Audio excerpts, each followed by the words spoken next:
गुजारिश करूंगा हाजी जनाब मौलाना कल्ब जवाद साहब किबला से कि वो इस सवाल का जवाब इनायत फरमाए।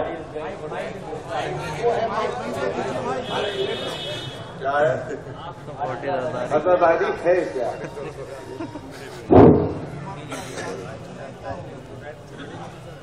बिस्मिल्लाहिर्रहमानिर्रहीम। अब जाहिर है कि जितनी भी इस वक्त तकरीरें हुई तब इसी मौजू पर थी कि अज़ादारी है क्या।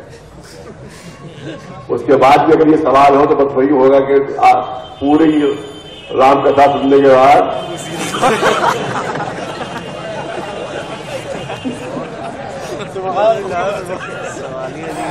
पूरी राम कथा सुनने के बाद कोई पूछे कि सीता औरत की मरद था, लिहाजा वही मतलब यहाँ पर नहीं देखी तो बात रह गई है। मैं जाता हूँ कहूँ कि अज़ादारी सिर्फ आंसू में, अज़ादारी जो है, आंसू जो है, मातम जो है वो जुज़ अज़ा है, कुल अज़ा नहीं। सुभान अल्लाह, सुभान अल्लाह। आंसू मातम ये जुज़ अज़ा है, कुल अज़ा नहीं। जो लोग कहते हैं कि आंसू बहा ली अज़ादारी हो गई, जो कहते हैं मातम कर लिया अज़ादारी हो गई, वो अज़ादारी को महदूद किए गए। जो कुछ करबला में हुआ है वो सब शामिल अज़ा है, जुज़ अज़ा है। जिस तरह से खाली सजदा करके हम नहीं कह सकते नमाज हो गई, जिस तरह खाली रुकू करके हम नहीं कह सकते नमाज हो गई, खाली क़याम से हम नहीं कह सकते नमाज हो गई, बल्कि नमाज में सब चीजें शामिल हैं। जब तक क़याम न हो, क़ुऊद न हो, रुकू न हो, सुजूद न हो, उस वक्त तक पूरी नमाज नहीं हो सकती। इसी तरह से जितनी चीजें करबला में हैं वो सब शामिल अज़ा हैं। तो हमको देखना होगा कि वहां क्या क्या हुआ। वहां अगर आंसू है तो आंसू दाखिल अज़ा है, अगर वहां मातम है तो मातम दाखिल अज़ा है, वहां नमाजें हैं तो नमाजें दाखिल अज़ा है, अगर यतीम की सरपरस्ती है तो यतीम की सरपरस्ती दाखिल अज़ा है। तो इसका मतलब है कि कुल अज़ा ये है और आंसू और मातम जुज़ अज़ा। हुजूर नागपुर से live-azadari.com के जरिए इंटरनेट से जनाब जाफर साहब ने 2 सवालात भेजे हैं। वो लिखते हैं कि ऐसा समझा जाता है कि फर्श पर बीबी फातिमा तशरीफ लाती हैं तो सब लोग टाइम का एहतराम क्यों नहीं करते हैं। और दूसरा सवाल है कि रुलाने के लिए अपने मन से ज़ाकिरीन कुछ रवायतें सुनाते हैं, क्या ये सही है?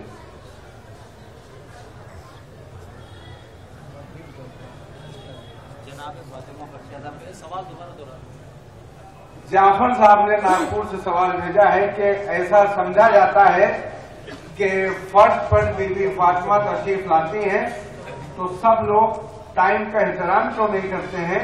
और दूसरा, रुलाने के लिए अपने मन से ज़ाकिरीन कुछ रवायतें ऐड कर लेते हैं, क्या ये सही है? इन दोनों सवालात का जवाब मौलाना अख्तर हसन रिजवी साहब देंगे।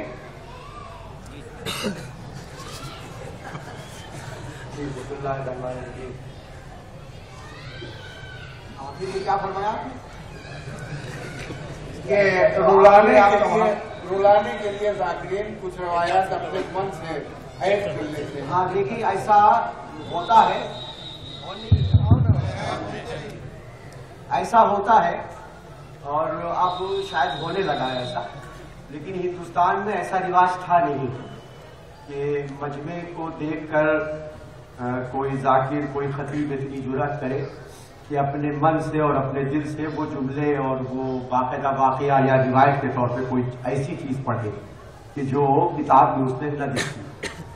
ये फैशन या तरक्की की अलामत ये पाकिस्तान में थी और आहिस्ता आहिस्ता हमारे यहाँ, जैसे अभी मौलाना लखनऊ वाले जवाब साहब फरमा रहे थे ना कि हमारे यहाँ भी जो फैशन आ गया ना, तो हमने ये देखना छोड़ दिया कि जाकिर का खुद का मेयार क्या है। हम लोग अपनी इस्तिलाह में बाज़ जाकिरीन को कैसेट वाले जाकिरीन कहते हैं।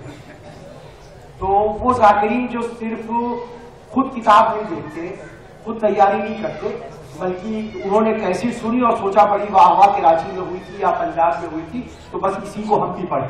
तो जाहिर है उनके पास कोई मदरक तो है नहीं, انہوں نے کیسٹ سنا اور کیسٹ میں جو کچھ انہوں نے سنا فضائل اور مسائل وہ سب بے عینی بیان کرتے تھے. اس لیے کاپی کرنے والوں کی بھی اپنا ایک کلاس ہے. اس لیے کہ بعض مرتبہ ہم لوگوں نے دیکھا ہے کہ کسی کا انتقال ہو گیا تو وہ کسی نقطے پہ جتنی دفعہ آنکھ بند کرتے تھے, کاپی کرنے والا صرف سلوات نہیں بھجواتا, اتنی دفعہ آنکھ بھی بند کرتا اور اپنی پارٹی والوں سے حسن طلب کے طور پہ دیکھتا ہے کہ دیکھو میں نے کاپی کر لیا کہ نہیں. تو بحمداللہ ہندوستان کے جو واقعی ذاکرین ہیں یعنی خود تیاری کرتے وہ اس طرح کی زیادتی نہ اپنے اوپر کرتے ہیں نہ عوام کی سماعت پہ کرتے کہ اپنی جیب سے کوئی روایت پڑھے. اور جہاں تک جناب فاطمہ زہرا صلوات اللہ وسلام علیہا کی مجلسوں میں تشریف لانے کا ذکر ہے تو اگر کسی کو شبہ ہے اس سلسلے میں کہ وہ آتی ہے یا نہیں آتی, ایک سوال. دوسرا سوال کہ وہ آتی ہے تو پھر ہم کیوں نہیں آتے ٹائم سے. تو پہلی چیز اگر شبہ ہے ان کے آنے میں تو بھائی اس حد تک کتابوں میں روایات میں ہم نے بھی دیکھا ہے کہ جہاں پرسہ دینے والے اکٹھا ہوتے ہیں وہاں پرسہ لینے والی آتی ہے. اور چھٹے امام جعفر صادق علیہ السلام مولا کی زندگی میں ایک واقعات کا بھی تذکرہ ہے کہ آپ تشریف لائے مجلس میں, صاحب خانہ نے آپ سے بعد میں سوال کیا تلاش کرنے کے بعد کہ سرکار آپ وہاں کیوں ہیں, صدر مجلس میں کیوں نہیں تھے. تو مولا کا کہ عین وہی جملہ ہے جس کا میں ترجمہ کر رہا ہوں کہ میں کیسے صدر مجلس میں جاتا ہوں کہ میری جدہ موجود تھی. اب رہا کہ ہم ٹائم سے کیوں نہیں پہنچتے تو ہر آدمی کی اپنی اپنی مصروفیات ہے.